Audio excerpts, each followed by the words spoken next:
Hello दोस्तों, नमस्कार। SMKC channel में मैं आप सभी लोगों का दिल से बहुत बहुत स्वागत करता हूं। दोस्तों, इस वीडियो में हम लोग बात करने वाले कुछ इंपॉर्टेंट स्टॉक्स एंड उनसे जुड़ी हुई कुछ इंपॉर्टेंट बातें, अपडेट्स जो कि आप लोगों के लिए बहुत ही फायदेमंद साबित हो सकती है।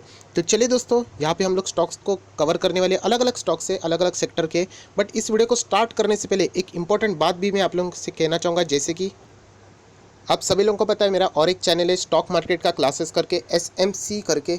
तो इस चैनल के ऊपर कल आप लोगों को सुबह 10:30 बजे एक ज़बरदस्त वीडियो देखने को मिलने वाले। बहुत ही इंपॉर्टेंट है कि 7 चीज़ें आप लोगों ने शेयर सिलेक्ट करने से पहले कौन कौन सी चीज़ें देखनी चाहिए, एंड स्पेसिफिकली 6 एंड 7 पॉइंट ये बहुत ही ज़्यादा इंपॉर्टेंट होने वाले, जो कि कोई भी रिटेल निवेशक यहाँ पे नहीं करता है। अगर कोई भी रिटेल निवेशक 6 एंड 7 पॉइंट यहाँ पे कर देगा, जो कि मैंने यहाँ पे आप लोगों को 7 पॉइंट्स बताए, तो डेफिनेटली वो एक्सपर्ट निवेशक बनने की राह पे चल जाएगा। सो ये कहना चाहूँगा, जो मेरा दूसरा चैनल है आप लोग देख सकते हैं स्टॉक मार्केट का क्लासेस, इस चैनल को आप चाहो तो सब्सक्राइब करके रख सकते हो। ऊपर आई बटन पे क्लिक करके वो चैनल की लिंक मैं आपको प्रोवाइड कर दूंगा।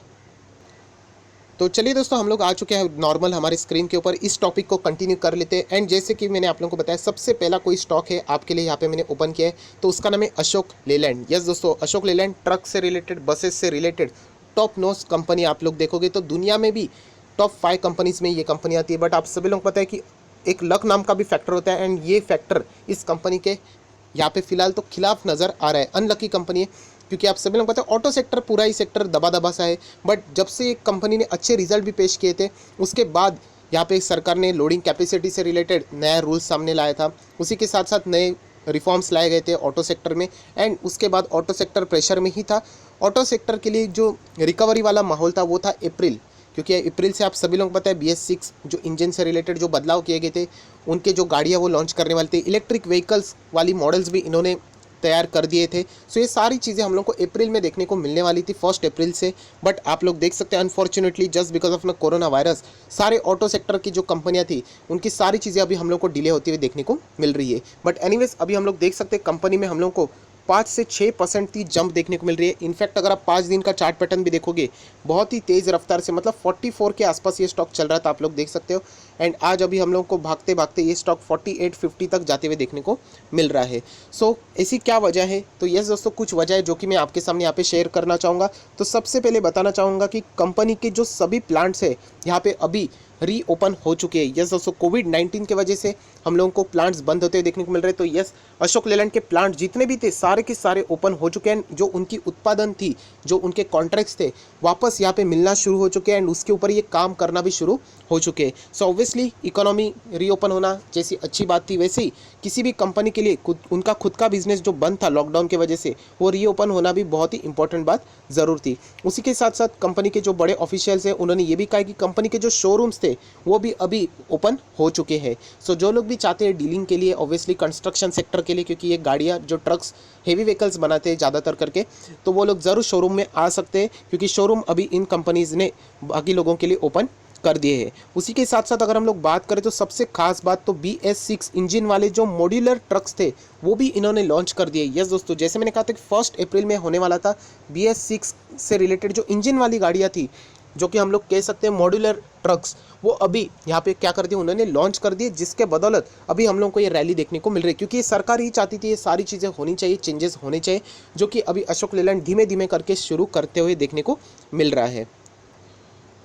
और ये भी कहना चाहता हूँ, जो मॉड्यूलर प्लेटफॉर्म है यूज़ करने वाली अशोक लेलैंड अभी यहाँ पे पहली कंपनी बन चुकी है। सो डेफिनेटली अभी बाकी कंपनीज भी इसके ऊपर ज़रूर सोचेंगी। बट यस, अशोक लेलैंड ने इसके साथ शुरुआत यहाँ पे कर दी है, जिसके बदौलत अभी हम लोगों को शेयर में रैली देखने को मिल रही है। हालांकि आप सभी लोग पता है ऑटो सेक्टर प्रेशर में ज़रूर रहेंगे, क्योंकि वापस सारी चीज़ें स्टार्ट होना, एंड जैसे मैंने कहा था कि नॉन इसेंशियल्स में ये सारी चीज़ें आती है, लग्जरीज चीज़ें में आती है गाड़ियाँ, आप सभी लोगों को पता है कंस्ट्रक्शन सेक्टर से रिलेटेड। सो डिमांड मिलना थोड़ा सा यहाँ पे हम लोगों को ये शेयर दबा दबा से देखने को मिलने वाला है। सो एक ऐसा शेयर है जो कि अच्छा खासा है, बट अनफॉर्चुनेटली एक्सटर्नल चीज़ों के बदौलत हम लोग को इन शेयर में गिरावट देखने को मिली थी। बट आज ये कुछ अच्छी न्यूज़ थी, जैसे कि बहुत टाइम से बंद था प्लांट्स, इनका अभी रीओपन होते हुए देखने को मिल रहा है, एंड जो भी रिक्वायरमेंट थी सरकार की उसके हिसाब से अभी वापस कामकाज होना शुरू हो चुका है। सो अशोक लेलैंड 48-50 तक हम लोगों को जाते हुए देखने को मिल रहा है।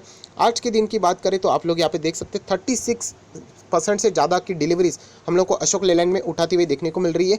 लगभग 3 करोड़ से ज़्यादा आप लोग यहाँ पे नंबर ऑफ शेयर्स भी यहाँ पे कह सकते हो। उसी के साथ साथ 93 का इसका 52 वीक हाई, एंड फिलहाल ये स्टॉक चल रहा है 50 रुपये के आसपास। इसके लो की बात करें तो 33 का लो इस कंपनी ने यहाँ पे पेंडेमिक के टाइम में यहाँ पे बना लिया था। सो कंपनी बुरी नहीं है, बट यस बहुत ज़्यादा टाइम लगी, क्योंकि ऑटो सेक्टर की जितनी भी कंपनी है सारे परेशान होते हुए हम लोग को देखने को मिल रहे हैं। अभी हम लोग आ जाएंगे नेक्स्ट स्टॉक के ऊपर, जिसका नाम है रिलायंस इंडस्ट्री। यस दोस्तों, रिलायंस इंडस्ट्री से रिलेटेड डेली बेसिस के ऊपर एक वीडियो तो हो ही जाता है, या फिर 2 दिनों के बाद, क्योंकि न्यूज़ तो कुछ ना कुछ कवर करनी पड़ती है। एंड वैसी न्यूज़ जो कि मैंने आप लोगों को कुछ दिनों पहले कहा था कि कंफर्म नहीं होगी, बट यस जैसे ही कंफर्म हो जाएगी मैं आप लोगों को बता दूंगा। वो न्यूज़ अभी कंफर्म हो चुकी है, एंड वो न्यूज़ थी, आप सभी लोगों को पता है। थोड़ा सा मैं नीचे जाता हूँ, आप तक पहुँच भी चुकी है, बट मैं फॉर्मेलिटी करना चाहूँगा। Abu Dhabi's Mubadala to invest $1.2 billion in a Reliance Jio platform. And इस न्यूज़ के ऊपर मोहर लग चुका है, कंफर्म हो चुकी है। ये न्यूज़ मैंने ऑलरेडी आप लोगों को बता दी थी कि ऐसा होने वाला है। इनफैक्ट मैं ये भी आप लोगों को बता चुका कि माइक्रोसॉफ्ट, उसी के साथ साथ गूगल जैसी कंपनियां भी डायरेक्टली ना इनडायरेक्टली इस कंपनी के साथ जियो प्लेटफॉर्म के साथ जुड़ने की कोशिश कर रही है। ये भी मैं बताना चाहता हूँ, ये अनऑफिशियल न्यूज़ है। जब ऑफिशियली हो जाएगी, डील हो जाएगी पक्की, तो हम लोग कह सकते हैं ये भी न्यूज़ मैं आपके सामने पेश कर दूंगा। सो ऑलरेडी मैंने आप लोगों को कहा था कि रिलायंस का जो राइट इशू आ रहा है, एंड जैसे राइट इशू आने के बाद ही हम लोगों को बड़ी डील्स देखने को मिली। मैंने ये भी कहा था कि कुछ ना कुछ बड़ा ज़रूर होगा, तो आप लोग देख सकते हैं अभी तक 6 डील्स भी हो चुकी है। सो डेफिनेटली हम लोग कह सकते हैं कि यहाँ पे सारी चीज़ें सक्सेसफुली प्लान के मुताबिक चल रहे हैं। राइट इशू भी सक्सेसफुल हो चुका है, ओवर सब्सक्राइब हो चुका था, हम लोगों ने यहाँ पे देख लिया है। उसी के साथ साथ मैं एक पॉइंट ज़रूर आप लोगों को बताना चाहूँगा। मैं खुद रिलायंस का शेयर होल्डर हूँ, बट ऑब्वियसली बायस होकर बात नहीं करूंगा कि सऊदी अरामको डील आप देख सकते हो कि बहुत ही पीछे पड़ चुकी, किसी का ध्यान नहीं है।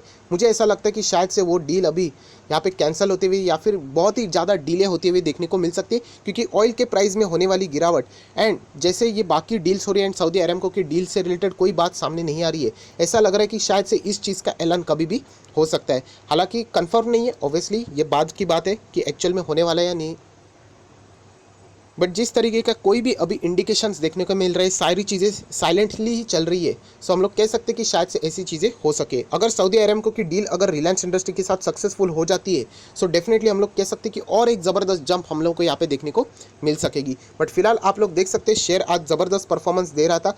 ओवरऑल जो क्लोजिंग थी, नेट क्लोजिंग, वो नीचे जाते हुए देखने को मिली। बट सबसे खास बात अगर आप लोग देखोगे, सो रिलायंस इंडस्ट्री ने इस पेंडेमिक में 5 जून आज की तारीख देख लेना दोस्तों, 1618 1680 रुपये का फ्रेश 52 हाई के साथ साथ ऑल टाइम हाई अचीव किया। सो जो चीज़ें मैंने आप लोगों को कही थी कि जो ये राइट इशू आ रहा है, इसका फ़ायदा आप लोगों ने उठाना चाहिए। बहुत सारे लोगों ने उठा लिया। मैं ये भी कह रहा हूँ, आप चाहो तो इसमें बने रह सकते हो। अगर आप शॉर्ट टर्म निवेशक हो तो प्रॉफिट लेके जा सकते हो। राइट इशू कंप्लीट हो चुका है, सो इसका फ़ायदा भी हम लोगों ने अच्छा खासा यहाँ पे ले लिया है। मैं तो लॉन्ग टर्म निवेशक हूँ। ऑब्वियसली अगर पेंडेमिक में अगर ये कंपनी ऐसे परफॉर्मेंस दे सकती है, सो ऑब्वियसली लॉन्ग टर्म में एक बार ये कंपनी डेट फ्री हो जाए तो हम लोग कह सकते हैं इसमें बहुत ही ज़बरदस्त इन्वेस्टमेंट यहाँ पे और भी बढ़ सकती है।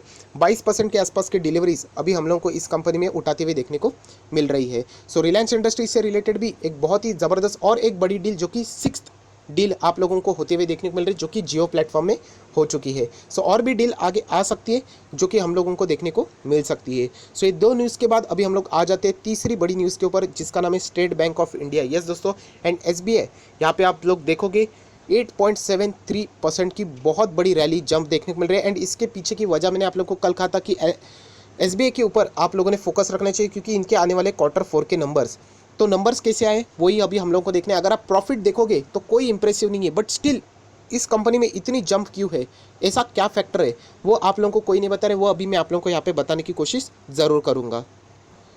सो दोस्तों देख सकते हैं SBI का ये जो रिजल्ट है, ऑफिशियली रिजल्ट है, जो आप लोगों को ओरिजिनल कॉपी है वो यहाँ पे देखने को मिलेगी या नहीं मुझे पता नहीं। बहुत ही छोटे छोटे नंबर्स है, बट मैं आप लोगों को जो मेन मुद्दा है उसके ऊपर ही डायरेक्टली लेके जाना चाहूँगा, कोई ज़्यादा घुमाऊंगा नहीं। तो सबसे पहली बात, कंपनी की अगर हम लोग बात करें, नेट जो इंटरेस्ट इनकम रहता है वो अभी हम लोगों को देखने को मिल रहा है, वो ईयर ऑन ईयर बेसिस ज़्यादा कोई फ्लैट ही नज़र आ रहा है। कोई बड़ी यहाँ पे गिरावट भी नहीं है, ना कोई बड़ी बढ़ोतरी देखने को मिल रही है। क्वार्टर ऑन क्वार्टर हम लोग को थोड़ा सा गिरने को मिल रहा है। बट अगर हम लोग बात करें सबसे इंपॉर्टेंट चीज़ की, तो यहाँ पे अगर हम लोग इनकम की अगर देखें बात, तो ये टोटल इनकम ज़्यादा तो ज़रूर देखने को मिलेगा। बट येस, आप सभी लोगों को पता है, आप देख सकते हैं यहाँ पे बहुत ही छोटे अक्षरों में लिखा है एक्सेप्शनल आइटम का एडजस्टमेंट किया गया है। और एक्सेप्शनल आइटम क्या होता है ये मैं ऑलरेडी आप लोगों को बता चुका हूँ। सो यहाँ पे लगभग 2731 करोड़ का फ़ायदा, वन टाइम फ़ायदा यहाँ पे एसबीआई को हो चुका है। एंड वो किसके वजह से हो चुका है आप सभी लोगों को पता है, एसबीआई कार्ड से रिलेटेड हो चुका है। सो इसको हम लोग नहीं पकड़ेंगे क्योंकि ऑब्वियसली कंपनी बार बार थोड़ी ना अपनी कोई कंपनी रहेगी उसका आईपीओ लाती रहेगी एंड ये प्रॉफिट होता रहेगा। तो ऑब्वियसली एक्सेप्शनल आइटम को अगर आप हटा दोगे सो नॉर्मल जो होने वाला जो प्रॉफिट है वो बिल्कुल हम लोग को ईयर ऑन ईयर बेसिस जितना देखने को मिलता है उतना ही देखने को मिल रहा है। सो कंपनी के रिजल्ट की अगर हम लोग बात करें quarter on quarter and year on year basis बिल्कुल भी ज़्यादा इंप्रेसिव नहीं है, बट स्टिल इतनी ज़बरदस्त रैली क्यों, 8% से ज़्यादा स्टॉक क्यों भागा? तो इसका आंसर है दोस्तों जो कि अभी जिसके ऊपर मैं थोड़ा सा ज़्यादा टाइम दूंगा एंड वो है एनपीए। यस दोस्तों, अगर आप बैंक के एनपीए देखोगे मतलब असेट क्वालिटी हम लोग देखते बहुत ही शानदार यहाँ पे नज़र आ रही है, बहुत ही इंप्रेसिवली। यूजुअली पीएसयू बैंक के एनपीएस का जो डेटा होता है इतना अच्छा नहीं होता है, जो कि अभी फिलहाल एसबीआई का देखने को मिल रहा है। आप लोग यहाँ पे देख सकते हो 6.15% देखने को मिल रहा है, जो कि क्वार्टर ऑन क्वार्टर भी ठीक है but year on year basis भी नीचे आ चुका है, जो कि अच्छी बात है। मतलब बैंक जिन लोगों को भी लोन दे रही है उससे जो रिकवरी होती है वो अच्छी तरीके से अभी हो रही है, पिछले क्वार्टर के हिसाब से भी एंड पिछले ईयर के भी हिसाब से भी। एंड अगर आप लोग इसको नेट एनपीए में भी तब्दील करके देखोगे सो बहुत ही अच्छी खासी गिरावट हम लोगों को एनपीएस के नंबर्स में देखने को मिल रही है, जो कि एक अच्छा साइन होता है। सो एनपीएस में होने वाली गिरावट इस एक वजह के कारण यहाँ पे हम लोग को एसबीआई में ज़बरदस्त रैली देखने को मिली है। प्रॉफिट में कोई भी बढ़ोतरी नहीं हुई है, बट ये बात याद रखना अगर एनपीएस अगर बैंक के ऐसे ही कम होते रहे सो ऑटोमेटिकली जो फ्यूचर के जो रिजल्ट रहेंगे, प्रॉफिट रहेंगे, वो आप लोगों को बढ़ते हुए देखने को मिल जाएंगे। एंड ये सिर्फ एक वजह थी जिसके बदौलत मैं आप लोगों को बताना चाहता हूँ एसबीआई का जो शेयर है हम लोग को ज़बरदस्त भागते हुए देखने को मिला है। सो अभी आप देख सकते हैं हम लोग नॉर्मल स्क्रीन के ऊपर आ चुके हैं 15 पॉइंट्स की रैली। तो इसलिए मैंने आप लोगों को कहा था कि अगर आप पीएसयू बैंक, यस दोस्तों पीएसयू बैंक में जाओगे तो मुझे कोई भी पसंद नहीं। इनफैक्ट एसबीआई के भी रिटर्न अगर आप देखोगे तो ज़्यादा कुछ होता नहीं, खुद यहाँ पे पहले रहने का, बाद में नीचे आने का एंड वापस अपने ही लेवल पे जाने का, यही चीज़ें यहाँ पे चलती रहती है। सो बट स्टिल अगर हम लोग कहते हैं ना कि वर्स्ट में अगर आपको बेस्ट चाहिए तो आप ज़रूर स्टेट बैंक ऑफ इंडिया के लिए जा सकते हो। ये स्टॉक कभी गिर नहीं सकता, कभी भी ये बर्बाद नहीं हो सकता, आप सभी लोगों को पता है, क्योंकि ये अगर स्टॉक बर्बाद हो गया तो गवर्नमेंट किसको जवाब देगी? So obviously state bank of India हमेशा जिंदा रहेगा, जितनी भी लिक्विडिटी उसको चाहिए, जितना भी चीज़ें जो भी सपोर्ट चाहिए गवर्नमेंट यहाँ पे उसको ज़रूर प्रोवाइड करेगी। बट रिटर्न के हिसाब से अगर हम लोग प्रोफाइल देखते हैं तो इतने अट्रैक्टिव नज़र नहीं आते। जो हम लोग को उछाल यहाँ पे देखने को मिलता है वो टेम्पररी स्केल के लिए देखने को ज़रूर मिलता है। बट येस, आज के जो नंबर्स उन्होंने पेश किए वो बहुत ही इंप्रेसिव पेश किए, स्पेसिफिकली असेट क्वालिटी से रिलेटेड। अगर हम लोग थोड़ा सा और आगे जाए सो एसबीआई से रिलेटेड 190 के आसपास ये स्टॉक चल रहा है। इसका 52 एक हाई देखोगे तो 373, मतलब बहुत ही दूर है। आप लोग कह सकते हैं अप्रॉक्सीमेटली आधा ये कंपनी यहाँ से हो चुका है अपने 52 एक ऑल टाइम हाई से। एंड 149 का लो इस कंपनी ने इस पेंडेमिक के दौरान में बना लिया था। 18.85%, मतलब कुल मिला के 19% की डिलीवरीज अभी देखने को मिल रही है। सो स्टेट बैंक ऑफ इंडिया आप सभी लोगों को पता है, मैं ऑलवेज आप लोगों को एक चीज़ बोलता हूँ कि HDFC bank, Kotak Mahindra bank, ICICI bank, ये 3 बैंक के ऊपर फर्स्ट प्रेफरेंस। एंड उसके बाद अगर आप चाहो तो स्टेट बैंक ऑफ इंडिया को प्रेफरेंस दे सकते हो। ये पीएसयू सेक्टर के लिए मैं बात कर रहा हूँ, आप चाहो तो इसको इग्नोर भी कर सकते हो। बट रिजल्ट कंपनी के बहुत ही शानदार देखने को मिल रहे हैं। याद रखना कंपनी के प्रॉफिट में ज़्यादा कोई बढ़ोतरी नहीं हुई है, बिल्कुल फ्लैट रिजल्ट है, नॉर्मल रिजल्ट है। बट यहाँ पे जो एनपीएस है वहाँ पे कंपनी ने बहुत ही अच्छा खासा नंबर यहाँ पे प्रेशर प्रेजेंट कर दिया है।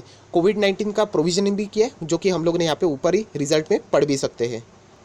सो आई होप आशा करता हूँ दोस्तों ये तीनों जो इंपॉर्टेंट शेयर्स थे इससे रिलेटेड अपडेट मैंने आप तक पहुँचा दिए। तो अगर वीडियो अच्छा लगे तो लाइक जरूर कर देना, दोस्तों के साथ शेयर करना एंड चैनल में फर्स्ट टाइम विजिट किया तो सब्सक्राइब करके बेल आइकन को भी हिट कर देना, तो ऐसी इंटरेस्टिंग वीडियो आप तक यहाँ पे पहुँच जाएंगे। So that's it, thank you very much दोस्तों, we will be meeting in our next video. तब तक के लिए बाय बाय।